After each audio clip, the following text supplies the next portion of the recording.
Question Kautik करते ही रहेंगे। इसलिए एक समस्या का समाधान मत पाओ, पाना ही है तो प्रत्येक समस्या का समाधान पाओ।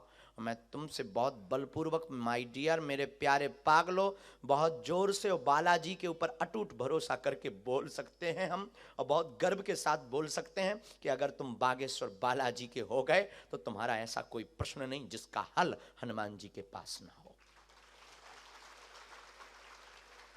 कवन सुकाज जो नहीं होए, नासे रोग जपत निरंतर, ऐसा कोई काम नहीं जो हनुमान जी के चरणों में ना हो पाए, और जो हनुमान जी के चरणों में नहीं हो पाएगा वो कहीं हो भी नहीं पाएगा।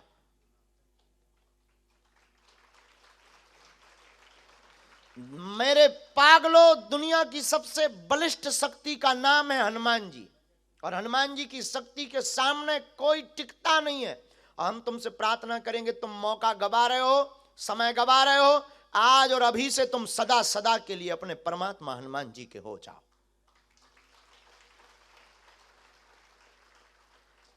इसी पर दूसरी बात, आज के बाद या तो तुम हनुमान जी को मानना छोड़ दो, हनुमान जी का पूजन छोड़ दो, हनुमान जी का दर्शन छोड़ दो, या आज जो भी हमको सुन रहे हैं आज के बाद हनुमान जी पर सब कुछ छोड़ दो।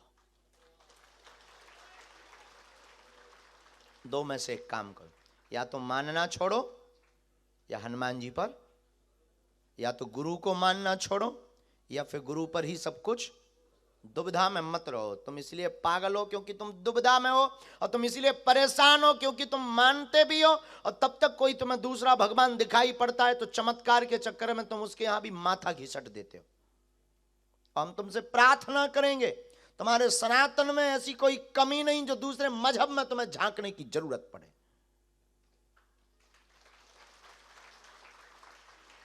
ये जितने भी अन्य मजहब हैं सनातन के ही बेटे हैं, और बाप बाप होता है।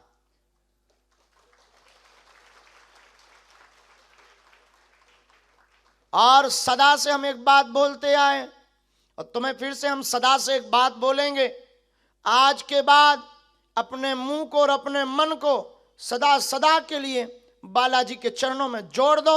और हम तुमसे यह बात दावे के साथ कह सकते हैं, तुम्हारी जिंदगी में जो हमारी जिंदगी में नित्य अनुभव हनुमान जी का होता है, तुम्हारी जिंदगी में भी नित्य अनुभव हनुमान जी का होगा।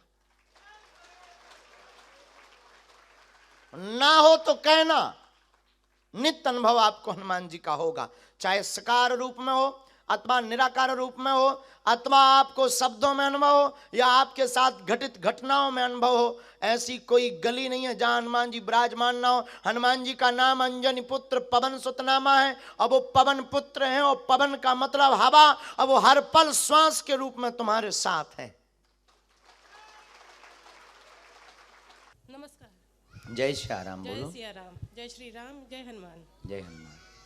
बाबा जी, मैं जब पूजा करती हूँ तो बहुत आंसू आते हैं और बाद में बहुत रोना आता है, ऐसा पता नहीं क्यों होता है हमेशा। पूजा में अगर आंसू आ रहे हैं तो दो कारण से आते हैं, एक तो भाव के कारण, दूसरा नेगेटिविटी एनर्जी के कारण।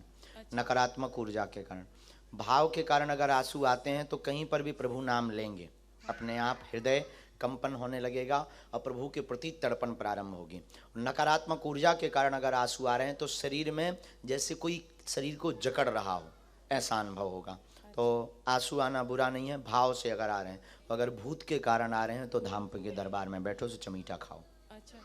और जैसे सुबह में 3:30-4 बजे हमेशा नींद उठती है, तो यानी ध्यान करने का मैं ट्राई करती हूँ, लेकिन पूरे से होता नहीं है। एकाग्रता नहीं होगी जब तक तड़पन नहीं परमात्मा के प्रति होगी, तब तक एकात्मा नहीं होगी, तब तक हमारे अंदर वो तड़प जब तक नहीं होगी तब तक हमारा मन स्थिर नहीं होगा। उसके लिए आप गुरु ज्ञान या किसी ऐसे गुरु को चुनो जिनकी वाणी से आपके मन के विकार शून्य हो जावे और भक्ति दृढ़ हो जावे। आप कोई ऐसा मंत्र बता सकते हो मुझे?